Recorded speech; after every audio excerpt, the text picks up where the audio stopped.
సొగసా జియంగారి ఇంటి సొగసా జియంగారి ఇంటి సొగసా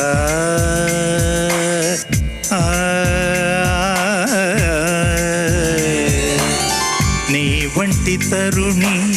పుడమినల్లేదే ఇకపై పుడితే అది మన పాపే నీ వంటి ఘనుడు జగతిలో లేడే ఘనుడితో వలపు సులభం కాదే అజ్ఞానంలో ఉంటే ఆనందమిదే పలపులో బడిలో బాలకుడే పండితుడే జియంగారి ఇంటి సొగసా